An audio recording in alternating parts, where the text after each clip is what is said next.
This video was made possible by our fans. Join them today at our website. Linguistic warfare rages across our airwaves and digital domains, a battle for minds and hearts fought with words instead of swords. The media wields language not merely as a means of communication, but as a malleable instrument to sculpt public opinion and steer collective action. But what are the tactics of this linguistic warfare? How does media language influence public opinion? To answer this question, let's dive deep into the science of language and persuasion. But first, if you're not already part of our community, consider joining us. Your support allows us to keep producing videos like this one.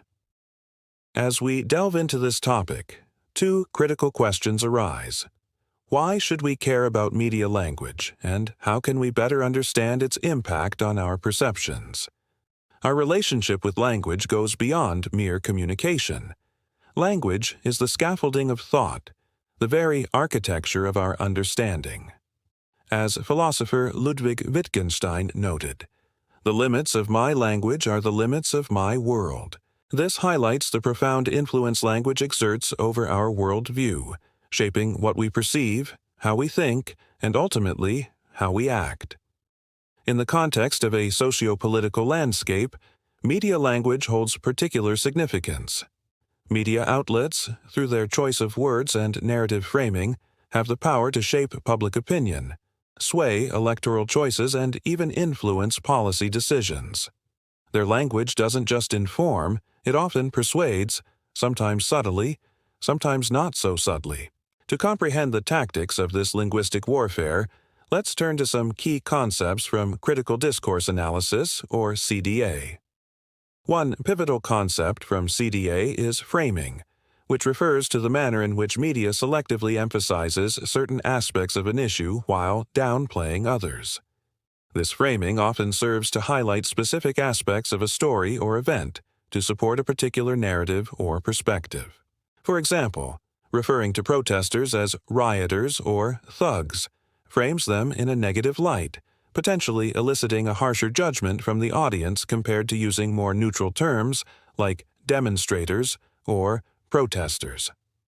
This seemingly small linguistic shift can significantly alter the audience's perception of the situation. Media organizations deploy various strategies to achieve this framing effect. One such strategy is the use of loaded language. Take the term illegal immigrant. Calling someone an illegal immigrant carries a different weight and evokes a different response than referring to them as a migrant without documentation or undocumented worker. Words like illegal are judgmental, carrying with them a moral implication that goes beyond the literal definition. Such loaded language can evoke strong emotions, bypassing rational thought processes and steering public opinion in a specific direction. Another powerful tool at the media's disposal is the construction of metaphors. By comparing one thing to another, metaphors can evoke strong emotional responses. For instance, describing immigration as a flood or tide creates a sense of overwhelmingness and potential danger in the minds of the audience. Similarly, framing economic policies as war or battle evokes images of conflict and struggle. These metaphorical representations activate pre-existing emotional responses and associations, effectively manipulating how the audience perceives the issues being discussed. Closely related to framing is agenda setting. This refers to the media's ability to influence the prominence of certain issues in the minds of the public. By giving repeated and prominent coverage to specific topics, media outlets can elevate their perceived importance. For example, consistent media coverage of climate change, whether through news reports or documentaries, can lead to climate change becoming a top priority for many people. It places the issue on the agenda of the mind, prompting individuals to think about it more often and consider its implications. In conjunction with agenda setting is priming. Priming refers to the process of linking specific attributes or criteria to an issue in the minds of the audience. By doing so, the media influences how individuals evaluate political figures or policies. For instance, if the media consistently links immigration with economic strain and job losses, it primes the audience to perceive immigrants as a burden rather than a contributing factor to the economy. Consequently, when making decisions about immigration policies or voting for political candidates, individuals may heavily weigh the economic impact based on the framing they've been exposed to. The media's arsenal of persuasive tools extends to the realm of linguistic modality. Modality in linguistics refers to the speaker's attitude or stance toward the truth of a statement. When the media uses epistemic modality, for example, experts warn that global temperatures will continue to rise. It signals uncertainty about the future. Such statements place the burden of proof on an unspecified authority, constructing a sense of legitimacy and objectivity. Conversely, deontic modality, as seen in "The public must act now to save the planet," imposes a moral obligation on the audience. Using imperative language creates a sense of urgency and compels immediate action. However, the media's deployment of modality doesn't always serve to establish authority or urgency. The passive voice, as in "mistakes were made," avoids assigning blame or responsibility, allowing powerful entities to evade accountability. Similarly, the use of agentless constructions like "the damage was extensive" obscures the source of the damage, further hindering the pursuit of responsibility. On the other hand, the active voice, as in "the corporation caused the oil spill," clearly identifies the responsible party, leaving no room for ambiguity or evasion. While framing, agenda setting, priming, and modality are influential tools, the media also leverages the potent force of emotion in shaping public opinion. Arousal of emotions, particularly fear, is a common tactic used to galvanize attention and drive action. Take, for instance, the emotive language used in discussions about crime. Terms like epidemic of violence or wave of crime are designed to evoke fear and alarm among the populace. By employing such charged language, the media can tap into primal emotions, often bypassing rational thought processes. One way the media magnifies emotions to sway public opinion is through the construction of moral panic. Scapegoating, a tactic frequently employed to deflect blame or prejudice, is central to this process. By exaggerating the threat posed by a marginalized group, the media can amplify anxieties and shape public perception. For example, persistent media narratives about undocumented immigrants being a threat to national security can incite fear and prejudice. This, in turn, can lead to the public supporting stricter immigration policies or even more severe measures, all under the guise of protecting societal well-being. The influence of media language on public opinion is deeply ingrained in the way our brains process information. Neuroimaging studies using functional magnetic resonance imaging, fMRI, reveal that emotionally charged language activates regions of the brain associated with emotional processing, such as the amygdala.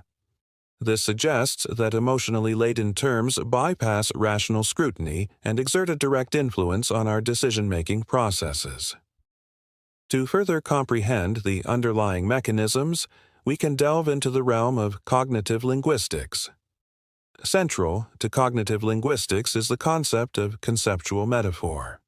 Our understanding of abstract ideas is often linked to more concrete sensory experiences. For instance, the conceptual metaphor, "life is a journey," maps the abstract idea of life onto the more tangible experience of a journey. This metaphorical mapping can be manipulated by the media to evoke specific emotional and intellectual responses. When the media frames immigration as a flood, it taps into our intuitive understanding of floods as overwhelming and uncontrollable, thereby instilling a sense of fear or anxiety. Another significant concept from cognitive linguistics is that of semantic prosody. Words acquire evaluative auras or emotional coloring based on their habitual collocations. For example, the word radical often collocates with terrorism or extremism. This consistent association imbues the word radical with a negative connotation. Consequently, when encountering the term radical reform, one might associate the word reform with its collocational partner, radical, thereby perceiving reform as inherently extreme or unsettling.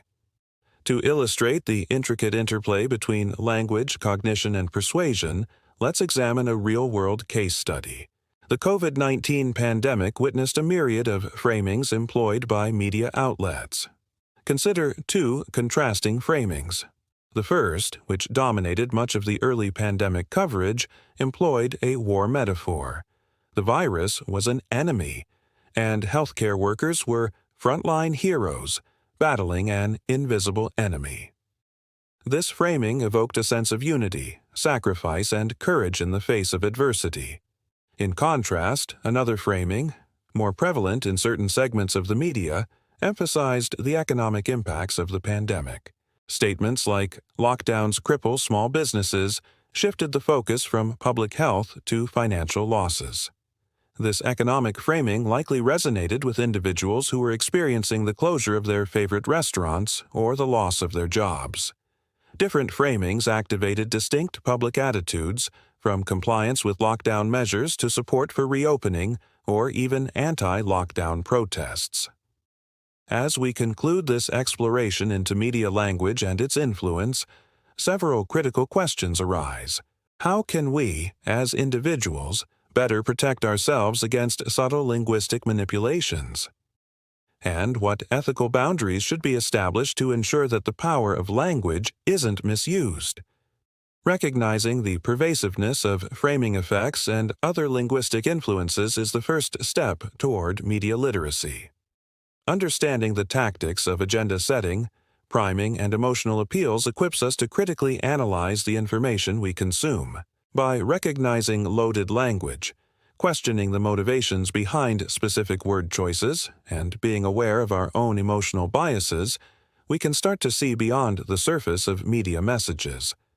It's important to note that while media entities wield significant power through language, citizens also have agency. By encouraging critical media literacy, promoting balanced and diverse media consumption, and fostering a culture of respectful dialogue, we can mitigate the potential for linguistic manipulation.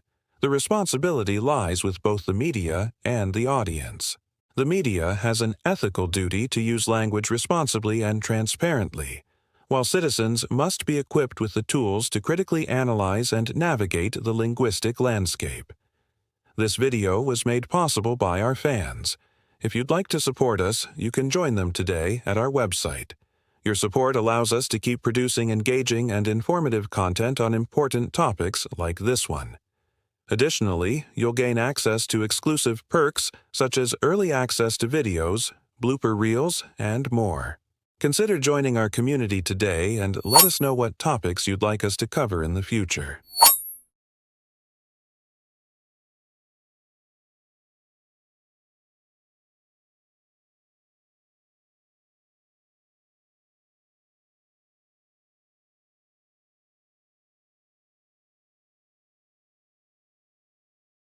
A good headline can actually sell you things which you didn't even know you wanted to buy. So I was reading this book called The Art of Science of Headlines, and I thought that maybe I should share some of these tricks with you because I think it's important for us to understand how the media works. Because most of the time when we read something or watch something, we just take it at face value. But there is a lot of science behind creating any kind of content, especially headlines.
So here's another one.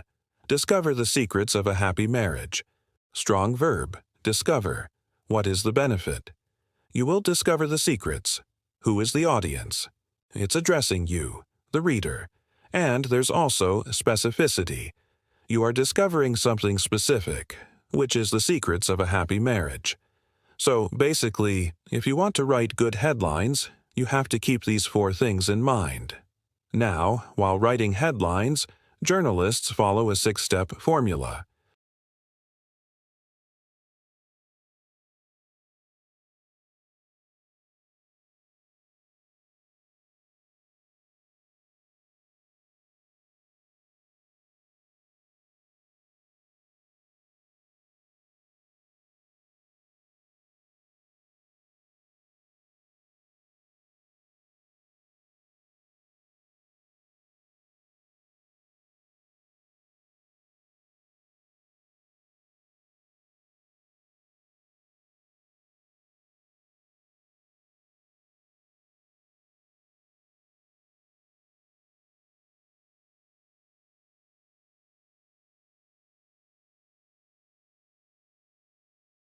Immediately, my curiosity was activated. I wanted to know more.